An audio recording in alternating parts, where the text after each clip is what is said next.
Alright guys, welcome back. Hope you missed us. Some of you hopefully missed us. But yeah, we're still talking about what makes a good essential story for characters. Now, for this one, I feel like we should branch out more than Marvel DC, while they do have some, memorable stories.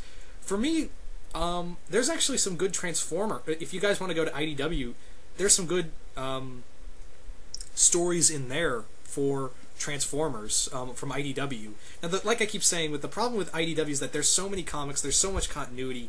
Now, I kind of like that and kind of hate it at the same time. It's like, well, they're branching out first off on the Transformers universe, and two, it gets confusing for new readers. So, if you want to talk about challenging, go check out an IDW Transformers comic. For the first off, I'd like to say that, essential stories like, there were a lot. The War Within. War Within, it's essential because it's one giant prelude to the G1 80s cartoon. So if you want to get into Transformers period, essential reading would be War Within. And if you want to get into other stuff, I'd say All Hail Megatron. That's all total alternate universe stuff, but still stays true to the 80s cartoons. Same thing goes for G.I. Joe comics. There's a lot of continuity there. I can't really, guys, give you a lot on that because there's too much continuity for me. But yeah. Is there any, let's not just limit this to cartoons. There is a lot of essential watching if you want to get into TV show, for people who want to get into TV shows. Alright, I'm going to put the ball in your court, Torre. Okay. If there was like a cartoon or anime or TV show in general, what essential watching would you want? Like what season? I'm not a big TV watcher, but a franchise I've always been a big fan of is the Teenage Mutant Ninja Turtles, and the thing with the Teenage Mutant Ninja Turtles is it's very polarizing. There's people that love the comics, which are dark and gritty, or are kind of a parody of Daredevil and Ronin and all this stuff that Frank Miller was doing in the 80s, all that kind of dark stuff that everyone, seemed to want to emulate afterwards.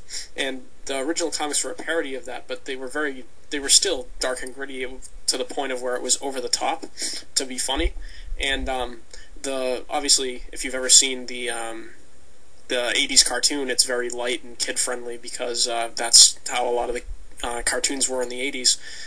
So I feel like if you wanted to get into the Ninja Turtles and you kind of want to know what they're all about, the 2003 series is probably...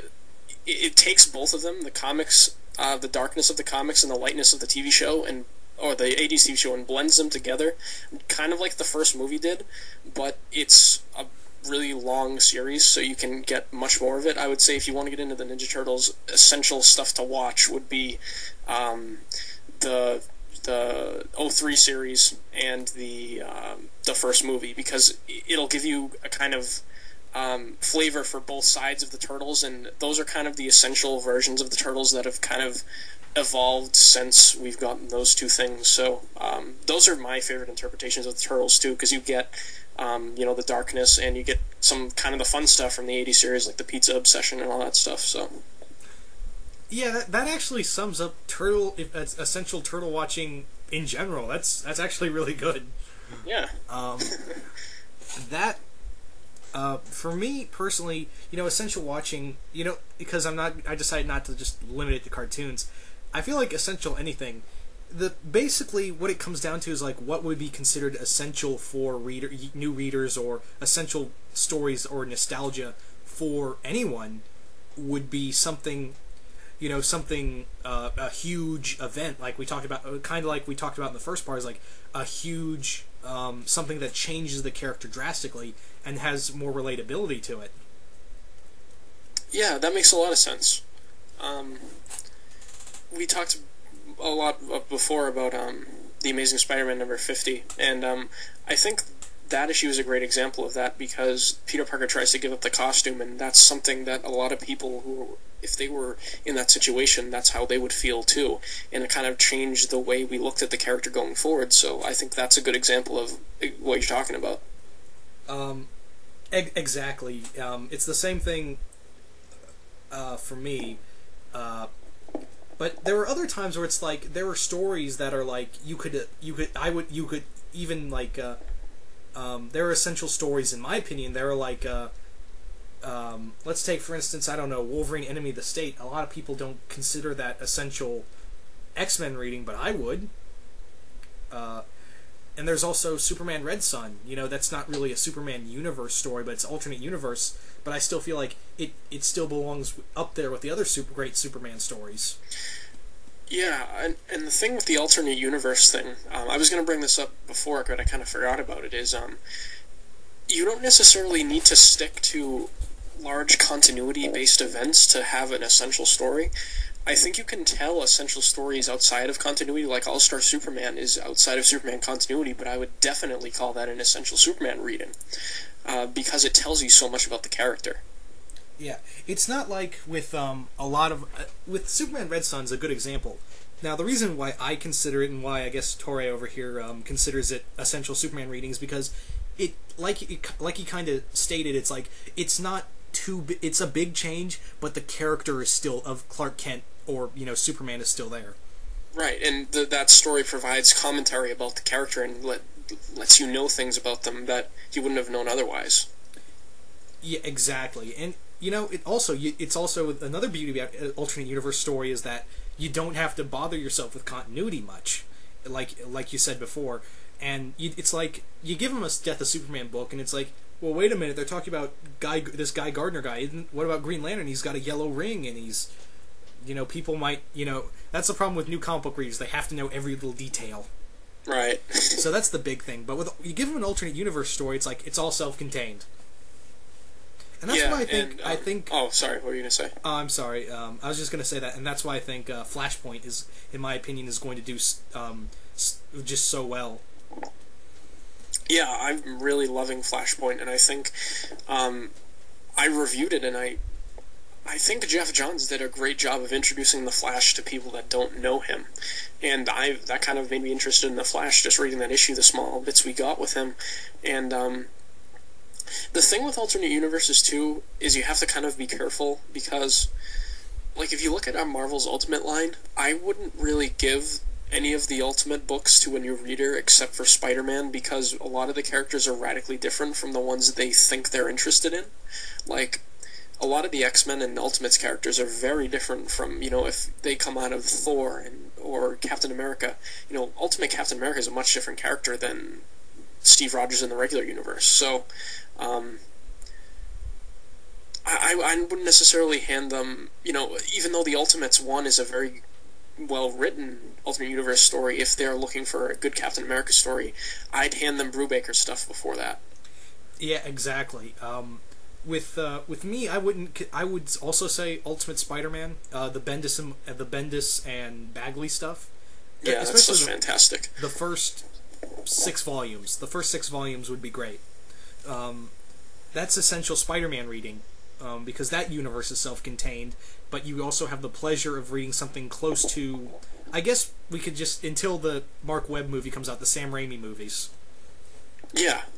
It's still Peter Parker. I mean, the Sam Raimi Peter Parker is a little bit different from what I would like Peter Parker to be. He's a little bit different than the comics Peter Parker, but if you don't know the character well enough, like if you're just... Because those movies... A movie can't get into the character's mind as much as a comic is, so you don't know the character as well. So I think if you went in, you know, from the Sam Raimi's movies into the Ultimate Spider-Man comics, you would be totally fine, and the character would be similar enough for you to get into. Exactly. It's the same thing with me, but it's like what you said. I would not give them Ultimate X-Men or the Ultimates. I would definitely give them like Joss Whedon's X-Men. That's essential reading if you want to get into a character. But, right, because like in that book, like in Ultimate X-Men, like Cyclops is a teenager and stuff, like, and all the X-Men are teenagers. The Ultimates, like, they're all like really bad people, most of them. So, you're right about that. But yeah, it's a lot of this. It's, you know, the main premise we're trying to get across here is that there are a lot of books out there that we would consider essential reading, but most people wouldn't. Like most diehard comic book aficionados, like I just said, Superman Red Son. Someone would come up to me if I tried handing it to someone like, no, that is not Superman essential reading. It's not continuity. It's not canon. But I would. It's still the same character, even if it's a change of it's a different coat of paint, but it's the same character. Yeah, and I think obviously it's going to change with every character. There's going to be a different list, but if you look at all the stories, most of them will have the same kind of structure. They'll either be the stories that are big continuity-driven events that are written well and have stand the test of time as important points in the character's lifespan as a history as a comic book character, and then you'll have the ones that are very in-depth character explorations. Similar to, Peter David's Hulk or something like that. So, like, if you look at all the essential stories, they're kind of the same. Not that they're the same story, but they follow kind of the same structure. Yeah, that's how I think as well. And the other thing is that it's not like you can... In some essential readings, someone might not like. It's like... Because it's all different writers. It's always a different chapter. It's always a new character. Yeah.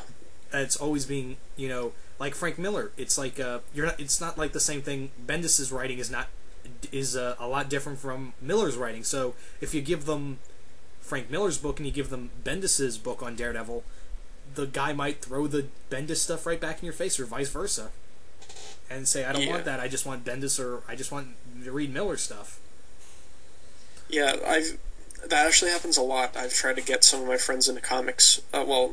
They've kind of been willing to, but they kind of showed a little bit of interest, so I'd hand them stuff. And I've had friends that will only read stuff by Mark Millar, people that will only read stuff by Alan Moore, people that will only read stuff by Grant Morrison. And it gets frustrating sometimes because you'll try to give them other stuff and they'll be like, no, I don't want any of that stuff. I like this writer. This is my comfort zone. I don't want to leave this protective bubble because it's intimidating out there with all the books out there. So I think when getting someone into comics and doing the essential reading thing, you kind of have to be careful not to give them too much of the same thing. I mean, obviously, if you have the opportunity to give them a huge run that's like the essential run, like Claremont's X-Men or Stanley's Spider-Man, or I'm trying to think of some other ones, Grant Morrison's JLA or something like that, that's great, but you need to kind of, the essential reading isn't going to be all the same writer because the characters will evolve over time, or hopefully they will. Some of them will, take steps backward, like Spider-Man with One More Day, but it does get difficult sometimes because some of the essential reading, there's gaps where you'll be like, the character is left at one place, and then you pick, especially if you're reading Daredevil, people will say, okay, read Frank Miller stuff and then go read Bendis' stuff. Well, the character changes between, that's a lot of time in between, and some people can't adjust to that. Exactly. With me, it's like, you try to give, you try to get them out of that comfort zone because not everything they're going to like. It's not, you're going to get disappointed by that writer, and there's okay, I got introduced to Hulk through Bruce Jones, not Peter David. The first two first comics of Hulk I got were from Bruce Jones. Mm-hmm. They were written by Bruce Jones, and that's how I was introduced to the Hulk, through that essential reading. And I like Bruce Jones's run exactly as much as I do Peter David's run. Oh, wow. And I know a lot of people are like, ooh, blasphemy, Peter David is the only true Hulk writer. I'm like, sorry guys, I like Bruce Jones's too. But yeah, I think unless you have any other ideas, and we might have to go to a part 3. Do you have any other final words? Not too many. I mean, we could, suggest stuff to people all day, and maybe that's something we could do in the future, is take characters and kind of recommend stuff for people if they have an interest in it. But no, for right now, I don't really have anything else to say unless you do. Nope. And I guess we're all tied up here. All right. So later. Bye.